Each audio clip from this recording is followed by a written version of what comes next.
Үзэгч та бүхэндээ энэ өдрийн мэнд хүргэе. Гадаад мэдээ танилцуулж байна. Тэгэхээр өнөөдрийн гадаад мэдээний хөтөлбөрөөр Америкийн нэгдсэн улсын 47 дахь ерөнхийлөгч Дональд Трамп ерөнхийлөгчийн тангар өргөснөөс хойш анх удаа Америкийн Конгрессээр илтгэл тавилаа. За мөн Хятадын 2 чуулган өнөөдөр эхэлж байна. Тэгэхээр өнөөдрийн мэдээллийн хөтөлбөрөөр энэ хоёр мэдээллийг голчлон хүргэнэ. Тэгэхээр Дональд Трамп Конгрессийн ордонд хийсэн илтгэл дээр ямар мэдээлэл гаргасан? За мөн Америкийн нэгдсэн улсын засаг захиргааны эх 4 жилд хэрэгжүүлэх бодлого гаргах хэмжээтэй холбоотой асуудлаар мөн түүний өнгөрөх хугацаанд буюу 1-р сарын 20-оос хойш тангар өргөснөөс хойш хугацаанд хийж хэрэгжүүлсэн ажилтай холбоотой Конгрессийн танхимд гэсэн илтгэлийг та бүхэндээ танилцуулан хүргэе. Төлөөлөгчдийн танхимын дарга ноён Джонсон, Америкийн нэгдсэн улсын дэд ерөнхийлөгч Венс, Америкийн нэгдсэн улсын тэргүүн хадагтай болон Конгрессийн хүндэт гишүүдээ та бүхэнд маш их баярлалаа. Юун түрүүнд Америкийн нэгдсэн улсын иргэдтэй хандаж хэлэх миний үг бол Америк ахин эргэн ирээд байна. Ердөө 6-7 хоногийн өмнө бид энэ танхимд Америкийн алтан үе ирж байгааг та бүхэнд мэдэгдэж байсан. Энэ мөчөөс эхлэн манай улсын түүхэн дэх хамгийн агуу, хамгийн амжилттай 90 үеийг бид амжилттай эхлүүлж чадлаа. Бид 43 хоногийн дотор Америкийн нэгдсэн улсын түүхэн дэх ямар ч засаг захиргааны 4 жил эсвэл 8 жилийн хугацаанд хийж гүйцэтгэснээс илүү их зүйлийг амжуулсан бөгөөд бид ердөө дөнгөж эхлээд байна. Америкийн эрч хүч бахархал эргэн ирж бидний итгэл сэргэж байна.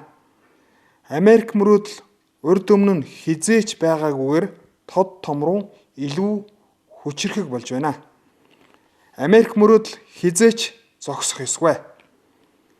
Өнгөрөх 11-р сарын 5-ны өдөр болсон ерөнхийлөгчийн сонгуульд бид 7 хөвгч мужид бүгдэнд нь ялалт байгуулснараа сонгуулийн эрх үхий 312 төлөөлөгчийн саналаар илт давуу ялалт байгуулж чадсан. Америкийн нэгдсэн улсын олон хотууд, мужууд, засаг захиргааны нэгжүүд Америкийн нэгдсэн улсын бүгд найрамдах намаас сонгогдсон төлөөлөгчдийн танхимын гишүүд сенатчдыг дэмжсэн.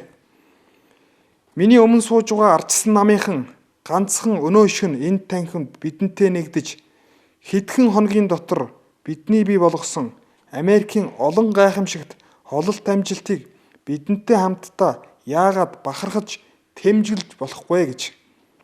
Улс үндэстнийхээ сайн сайхны төлөө бид хамтдаа ажиллаж Америкийг жинхнээсээ дахин агуу гүрэн болгоцгоё. Манай засгийн газар Америкийн сайхан ирээдүйг авчрахын тулд өдөр бүр маш шаргуу ажиллаж байна. Бид холбооны засгийн газрын бүхий л шаардлагатай үйл ажиллагааг дэмжин ажиллаж байна. Тухайлбал холбооны засгийн газрын шаардлагагүй бүх зохицуултыг зогсоосон, гадаад улс орнуудад олгодог бүхий л мөн шаардлагагүй тусламжуудыг бид царцаах шийдвэрийг гаргаад байна.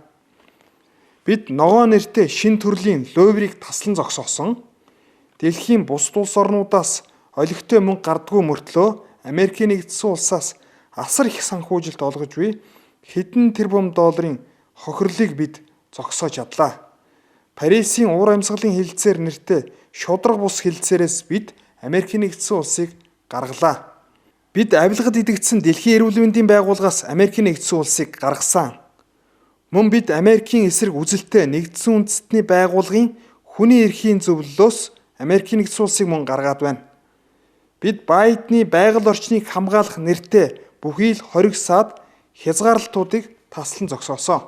Би засгийн газараас тогтоосон бүхий л цензурыг халж Америкт иргэд үг үзэл бодлоо чөлөөтэй илэрхийлэх эрх чөлөөг жинхэнэ утгаар нь эргүүлэн авчирсан.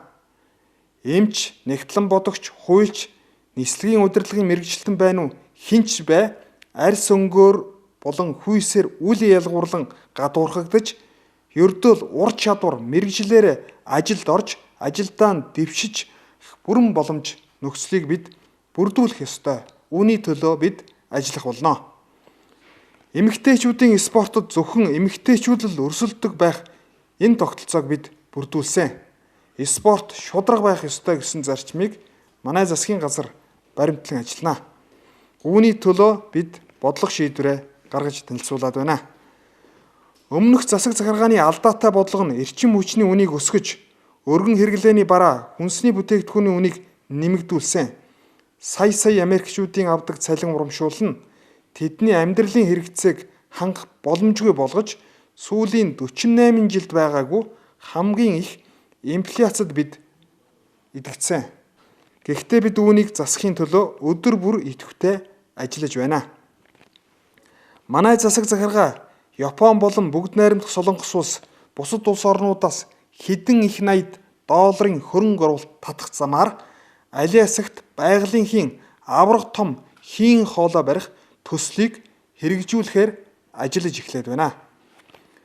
Инфляцийг бууруулахын тулд бид эрчим хүчний зардлыг бууруулаад зогсохгүй.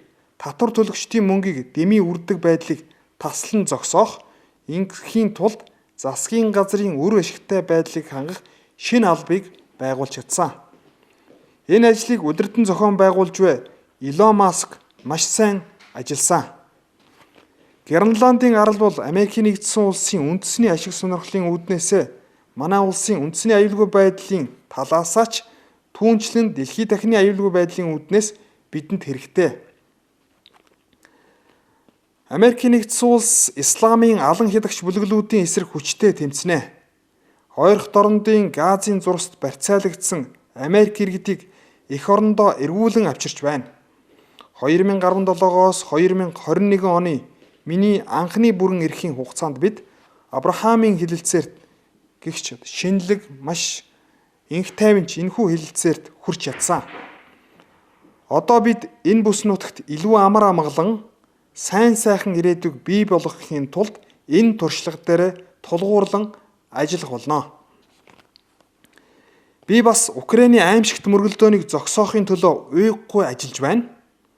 Энэ аимшигт харгас хэрцгийн мөргөлдөөнд сая украинчууд болон орсууд ямар ч шалтгаангүйгээр амиа алдаж, гэмтэж, шархтаж байна. Америкийн нэгдсэн улс Украинд ямар ч эргэн төлөх баталгаагүйгээр тэднийг дэмжлэхийн тулд хэдэн зуун тэрбум долларыг зарцуулжээ. 7 хоног бүр 2000 түүнээс чих Орос-Украин залуучууд амиа алдаж буй энэ харгас хэрцгий дайныг бид нэн даруй зогсоох ёстой. 7 хоног бүр хэдэн мянган хүний амь насанд халдаж буй энэ дайныг зогсоохын тулд Америкийн нэгдсэн улс манлайлан ажиллах болно. Европ, Оросын холбооны улсаас газрын тос байгалийн хийх худалдан авахд зарцуулсан мөнгө нь Украиныг хамгаалахад зарцуулсан хөрөнгөнөөс их байгааг та бүхэн бодоод үзтээ. Энэ үнэхээр харамсалтай биш гэж үү? Бид Украинд 300 тэрбум Америк долларыг зарцуулсан. Гэтэл Европ ердөө 100 тэрбум Америк доллартай тэнцэх хэмжээний хөрөнгийг Украиныг хамгаалахын төлөө зарцуулсан байна. Бид Оросоос далайгаар тусгаарлагддаг. Харин Европ бол огт тийм биш. Гэтэл тэд Оросоос худалдан авсан эрчим хүчний түүхийн эдээсээ ч бага үнээр Украиныг хамгаалсан гэд бодоод үзтээ. Ийм байж болохгүй.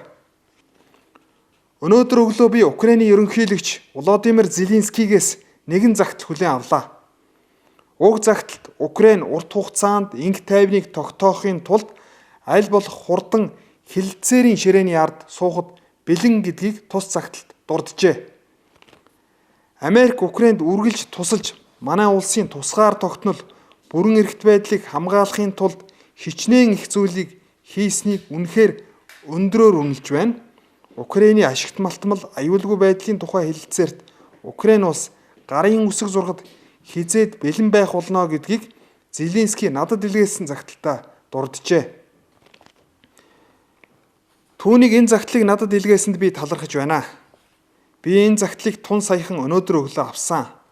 Түүнчлэн бид Оростой Украины дайныг зогсоох асуудлаар маш нухацтай, идэвхтэй ярилцж байна. Орос инх тайвны төлөө Америкийн нэгдсэн улстай хамтран ажиллахад бэлэн гэдгээ илэрхийлсэн. Тэгэхээр энэ үнэхээр гайхамшигтай биш гэж үү? Америкчууд бид үргэлж бүхий л саад бэрхшээлийг даван туулж, үр хүүхэд, эх орон, эрх чөлөөгөө хамгаалахын тулд чадах бүхнээ хийсээр ирсэн гайхамшигтай ард түмэн. Өнөөдөр орой биднийг үзэн суугаа Америкчууд энэ хүч чадал, итгэл үнэмшил, хайр инрэл тэдний зүрхэнд үргэлж амьд байгаа гэдэгт би итгэлтэй байна. Биднийг цензурдэж, амийг минь хаах гэж оролцсон хүмүүсийн үйлдэлийг үл харгалзан Америкчууд бид өнөөдөр эрх чөлөө, тусгаар тогтнолынхын төлөө зогсож чадж байна. Бид энэ үнэт зүйлийнхээ төлөө өхөн үхтлээ тэмцэх болно. Бидний хайртай эх оронд минь ямар ч муу зүйл тохиолдохыг бид хизээч хүлээн зөвшөөрч болохгүй. Америкчууд бид төмөр зам, өндөр хурдны зам барьж, гайхамшигт далан, өндөр гүүрүүдийг босгож, дэлхийд цахныг цахилгаанаар гэрэлтүүлж, аж үйлдвэрлэлийн хувьсгал хийж, дэлхийн өнцөг булан бүрт тогтоод байсан коммунизм, фашизм, марксизмыг ялж, орчин үеийн тоо томшгүй олон гайхамшигыг бүтээж чадсан ард түмэн. Бид бол тэнгэр тулсан өндөр барилгуудаас тогтсон гайхамшигт хотуудыг бүтээсэн авьяаслаг зохион бүтээгчид, ажилчид, бидний эрх чөлөө, тусгаар тогтнолын төлөө тулалдааны талбарт эрэлхэхээр цусаа өргөсөн эрэлхэг дайчид, орчин үеийг бүтээн босгосон эдгээр анхаагтагчийн үр садаа. Одоо бид Америкийн эрх чөлөөний төлөө зөв зүйлийг хэрэгжүүлэх цагт хизээд болжээ. Америкийн хувь заяаг гартаа авч эх орныхоо түүхэнд хамгийн сэтгэл хөдлөм өдрүүдийг эхлүүлэх бидний ээлж өнөөдөр иржээ. Энэ цаг үе бол бидний хамгийн агуу эрен үе байх болно.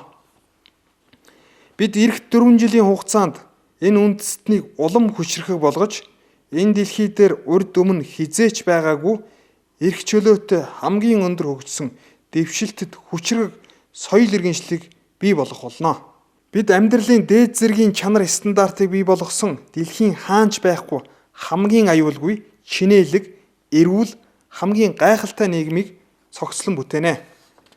Шинжлэх ухааны өргөн уудам хязгаарыг бид байлдан дагуулж хүн төрөлхтнийг сансарт хөтлж, ангараг гариг түүнээс цаадах сансрын алс хязгаарт Америкийн далбааг мандуулах болно. Америкчуудын алтан үе дөнгөж эхэлж байгаа тул гайхамшигт ирээдүйд та бүхэн бэлэн байгаарай. Баярлалаа та бүхэнд. Бурхан биднийг ивэг, Бурхан Америкийг ивэг. За энэхүү Америкийн нэгдсэн улсын ерөнхийлөгч Дональд Трампын хэлсэн үг илтгэлийн онцлог хэсгүүдээс та бүхэндээ хүргэлээ. За Дональд Трампыг илтгэл тавьж явах үед зарим конгрессийн гишүүд бол эсэргүүцлээ илэрхийллээ. Америкийн нэгдсэн улс бол өөрөө ардчилсан улс учраас конгрессийн танхимын Арслан намын гишүүд ерөнхийлөгчийг үг хэлж байхад эсэргүүцэж яриаг нь тасалдуулж байсан. За Арслан намын зарим гишүүдийн зүгээс Трамп чи бол хаан биш, худлаа ярихаа зогсоо зэргээр түүний үгийг тасалдуулах. За мөн тийм утга бүхий урайлооцсон самбар барьж эсэргүүцлээ илэрхийллээ. За зарим гишүүд Трампын үг хэлж байхад үед хурлыг орхин гарах зэргээр эсэргүүцлээ инхүү илэрхийлсэн байна. За харин төлөөлөгчдийн танхимын дарга Джонсны хувьд гишүүдийг хурлын дэгийг сахихыг бол сануулж байлаа. За баримт шалгах төвүүд Дональд Трампын хэлсэн үгэнд анализ дүгнэлт хийж түүний хэлсэн цөөнгүй зүйлс худал байсныг харуулсан байна. Тухайлбал Жо Байдны засаглалын үед цахилгаан автомашины талаар баримтлах бодлого, хэлийн хяналтыг сайжруулах, өөрийн төлөвлөгөөгөө зөвтгөхийг тулд Жо Байдны үеийн хэрэгжүүлж байсан зарим жишээ, нийгмийн халамж, инфляц, батлан хамгаалах салбарын бодлого зэрэг зүйлс худал ташаа болохыг зарим баримт шалгах төвүүдийн гаргаж тавьсан мэдээлэлд онцолжээ гэдгийг хэвлэлүүд мэдээлсэн байна. За үзэгч та бүхэндээ дараагийн мэдээллийг үргэлжлүүлэн хүргэе. Хятадын 2 чуулган эхэлсэн. За энэ чуулганы үеэр Хятадын ерөнхий сайд Ли Чан илтгэл тавьж 2024 оны Бүгд найрамдах Хятад улсын засгийн газрын хэрэгжүүлсэн арга хэмжээ хөтөлбөрийн талаар бол чуулганд оролцсон гишүүдэд мэдэгдлээ. За энэ талаарх мэдээлэлээс та бүхэндээ танилцуулъя. Тэгэхээр 14 дахь сонгуулийн бүх Хятадын ардын төлөөлөгчдийн хурлын 3 дугаар чуулган болон Хятадын улс төрийн зөвлөлдөх зөвлөлийн бүх Хятадын хорооны 3 дугаар чуулган өчигдөр болон өнөөдөр энэхүү Бээжин хотноо нээлттэй хийж эхэллээ. За Хятад бол өөрөө 50 гаруй үндэстнээс тогтсон тийм улс орон. За ийм учраас үндэстэн салбар бүрийн төлөөлөл болсон 3000 шахам бүх Хятадын ардын төлөөлөгчдийн хурлын гишүүд энэхүү хуралдаанд оролцож байна. За 7 хоног үргэлжлэх чуулганы хугацаанд бүх Хятадын ардын төлөөлөгчдийн их хурлын төлөөлөгчид засгийн газрын ажлын тайлан сонсож, өнгөрсөн оны ажлыг дүгнэж, шинэ оны үндэсний хөгжлийн төлөвлөгөөг гаргах юм байна. За үүний зэрэгцээ чуулган улс орны эдийн засаг, нийгмийн хөгжлийн төлөвлөгөөний тайлан, төв хороо болон орон нутгийн төсвийн тайлан, ардын дээд шүүх болон прокурорын ажлын тайлан мөн хянан хэлэлцэж байна. Хятадын хоёр чуулганыг энэ жил гадаад дотоодын 3,000 гаруй сэтгүүлчид сурвалжлахаар бүртгүүлсэн байгаа бол 2,000 гаруй нь Хятадын дотоодын сэтгүүлч нар, харин Хонконг, Макао болон гадаадын 100 гаруй хэвлэл мэдээллийн байгууллагын сэтгүүлчид энэ жилийн арга хэмжээг сурвалжиж байгаа нь бол өнгөрөх жилийнхтэй харьцуулахад нэмэгдсэн гэдгийг Хятадын төрийн мэдлийн CCTV-д мэдээлсэн байна. Бүх Хятадын ардын төлөөлөгчдийн их хурлын өнөөдрийн байдлаар нийт 2,929 төлөөлөгчтэй. За 3 дугаар сарын 3-ны байдлаар 2,893 төлөөлөгч тус чуулганд оролцохоор их хурлын тамгын газарт бүртгүүлсэн талаар мөн тус мэдээлэлд дурдсан байна. За Хятадын хамгийн том төрийн дээд эрх бүхий байгууллага бөгөөд 5 жилийн хугацаатай бүрэн эрхийн хугацаатай ажилладаг бүх Хятадын ардын төлөөлөгчдийн их хурл бол жил тутам чуулдаг. За энэ удаагийн чуулганаар Хятадын төрийн томоохон бодлого, хууль тогтоомж, боловсон хүчнийг томилох, чөлөөлөх зэрэг гол асуудлуудыг хэлэлцэн шийдвэрлэнэ гэдгийг тус мэдээлэлд дурдсан байна. За 14 дахь удаагийн энэхүү сонгуулийн бүх Хятадын ардын төлөөлөгчдийн их хурлын 3 дугаар чуулган нээлттэй эхэлсэнтэй холбоотой Хятадын ерөнхий сайд Ли Чан чуулганд хандаж засгийн газрын ажлыг тайлганлаа. За тайлгансанд түүний тайлангаас үзэгч та бүхэндээ хүргэе. За өнгөрсөн жил зарим улс орнуудаас Бээжинд үзүүлэх дарамт шахалт нэмэгдэж, дотоодын сорилт бэрхшээл ихссэн ээдрээтэй нөхцөл байдал Хятадын засгийн газрын үйл ажиллагааг явуулсан. За Ши Жинпиний хүчтэй удирдлагын дор Хятадын бүх ард иргэд шаргуу тууштай хөдөлмөрлөж, хүндрэл бэрхшээлийг даван туулж, эдийн засгийн ерөнхий байдал тогтвортой байж, нийгэм эдийн засгийн үндсэн үзүүлэлтүүд болон сорилт бэрхшээлийг бид бол амжилттай даван тууллаа. Мөн өндөр чадвартай дэвшилтэд шинэ үеийн үйлдвэрлэлийн хүчин чадал тогтвортой нэмэгдэж, эдийн засгийн өсөлт, шинжлэх ухаан технологийн хүчин чадал тасралтгүй нэмэгдэж, Хятад маягийн орчин үеийн хөгжлийн чиг шугам тууштай урагшилж дэмжигдэж байна. Хятадын коммунист намын 20 дугаар чуулганы 20 дугаар сонгуулийн төв хорооны 2 дугаар бүгд турал буюу 3 дугаар бүгд турлаар тогтоосон өөрчлөлт шинжилтийн зорилтуудыг амжилттай хэрэгжүүлж, бүтцийн өөрчлөлтийг бүхий шатанд амжилттай биелүүлсэн ба үндэсний хэмжээний нэгдмэл том зах зээлийн бүтцийг бүрдүүлэх, тэтгэврт гарах насны хязгаарыг айжмаар нэмэгдүүлэх зэрэг томоохон бодлогын өөрчлөлтүүдийг бид амжилттай хэрэгжүүлж чадлаа. Мөн боловсруулах салбар дахь гадаадын улс орнуудын эзэмшилтэй хөрөнгийн хэмжээнд тогтоосон байсан хязгаарыг бүрэн цуцаллаа. Бүс ба замыг дэлхийн бусад улс орнуудтай Бээжин хамтран байгуулахын тулд худалдаа, хөрөнгө оруулалтын хамтын ажиллагааг тасралтгүй хөргөжүүлэх ажиллагааг хийсээр байна. Хятадын эдийн засгийн цар хүрээ улам тэлж байгаа бөгөөд манай улсын дотоодын нийт бүтээгдэхүүн 134.9 их найд юанд хүрч 5% өсөлттэй гарсан нь өсөлтийн хурдаараа дэлхийд тэргүүлсэн улс орнуудын тэргүү эгнээнд багтаж байна. Хятадын эдийн засгийн өсөлт нь дэлхийн эдийн засгийн өсөлтийн 30 орчим хувийг бүрдүүлж байгаа нь Хятадын эдийн засаг дангаараа дэлхийн эдийн засагт ийм өндөр хувийг үзүүлж байгааг харуулж байна.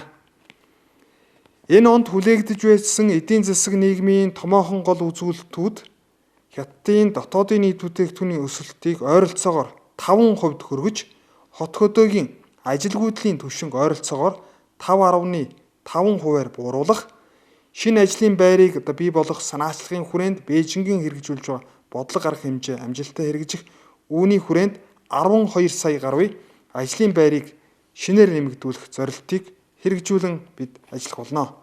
2025 онд банк санхүүгийн салбарын өсөлтийг идэвхтэй дэмжсэн бодлого хэрэгжүүлж 1.3 их найд юанийн урт хугацааны бонд гаргахаар төлөвлөн ажиллаж байна.